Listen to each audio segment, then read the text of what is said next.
Aš iš tikrųjų galvojau apie savo santykį su Visaginu ir pamačiau, jog Visaginas kaip miestas labai stengiasi, plečia savo kūrybinę veiklą, daro vis didesnę įtaką visuomeniai, tiek renginiai, tiek spektakliai, kino teatras, įvairios kitos iniciatyvos. Bet mano tokia subjektyvia nuomonė, jaunam žmogui kartais trūksta tokio palaikymo, kartais jis neranda tiek tų lyderių, tiek neranda organizacijų, kartais tiesiog užstringa. Ir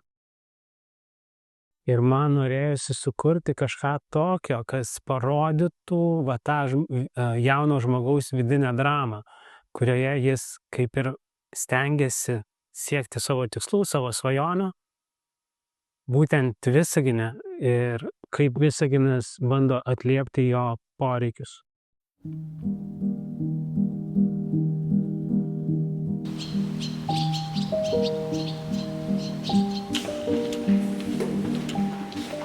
Aš nefilmuoju.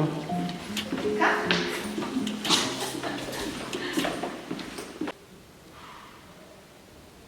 Nu, 1, 2, 3, 1, 2, 3, garso testas.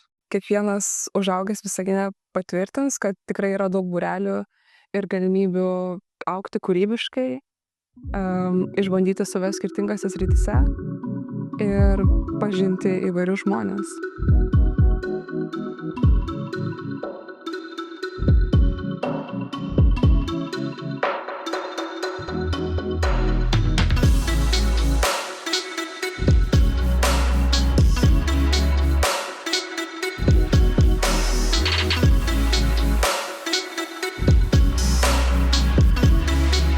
Tiesiog ta bendra jėga laikytis, okei?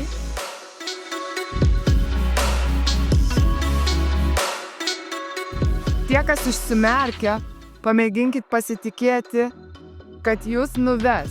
Aš suprantu visokių, būna feilų tokių, kur atsitrenkia tik kėdes, bet ir jūs, kurie matot, čia jūsų atsakomybė, kad tas žmogus sklandžiai praeitų, atsargiai,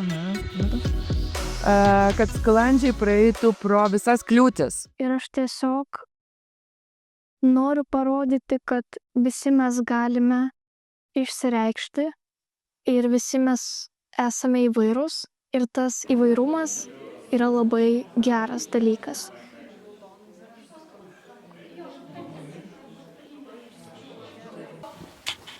Hep, hop. Hep, hop. Hip. Hep, hop. Hip, hep, Hop. Kad susidaužt. Tai gerai. Filmų pavadinimas yra Visaginėti. Kaip vakar aptarėm šią filmus, trumpas filmas, trumpo kadro filmas bus apie Visagino legendą. Ir mes norim pagrindę papasakoti apie tą legendą. Iš kambario girdisi tik tylus šniurkščiojimai. Mergaitės apžiūri senovines nuotraukas, kurios jiems nieko nereiškia. Jose miestų vaizdai, žmonės nieko neatpažįsta ir pastuo. Čia labai daug visko yra. Jūs čia per kiek laiko iš čia išfilmuosi, čia pilną metrą filmą galime daryti. Čia labai daug. Ir įkvepia erdvės, kurios dažniausiai čia tiesą pasakius būna tuščios. Atrodo, juose gali gimti labai daug idėjų. Tai čia irgi tose tuščiose erdvėse jautiesi maksimaliai laisvas, kur gali, atrodo, bet kokią savo svajonę išpildyti.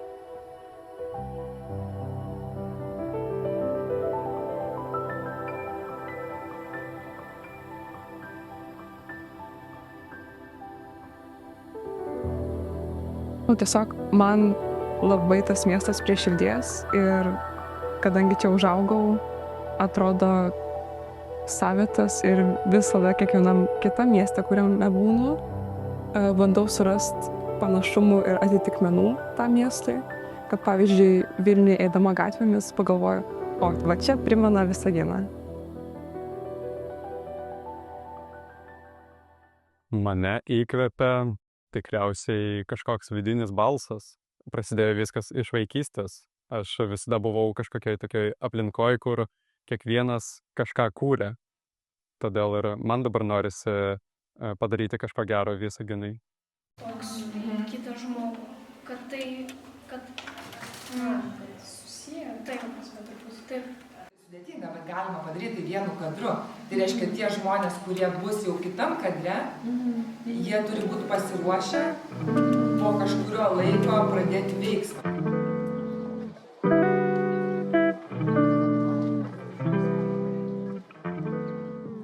Pats reguliuoji ir fokusą irgi pats reguliuoji. Tai tau svarbu visą laiką filmuojant susireguliuoti fokusą, kas yra svarbu, ir diafragmos šviesumą, kokio nori šviesumą. Aš gimiau čia, mokausi ir būtent čia ieškau veiklos. Visagine yra daug veiklų, kur galima pasirodyti, reikia tik noro.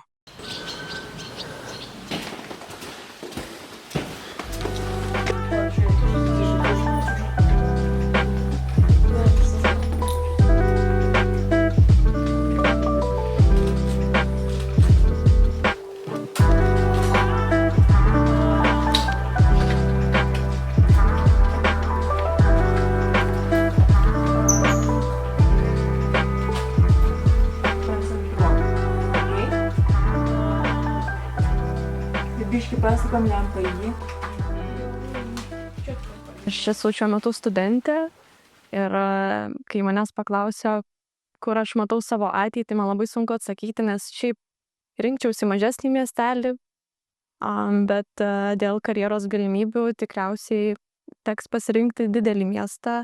Jo, manau, šiaip bet kokiu atveju mažo miesto, tuo tarpu ir Visagino karjeros galimybės yra siauresnės.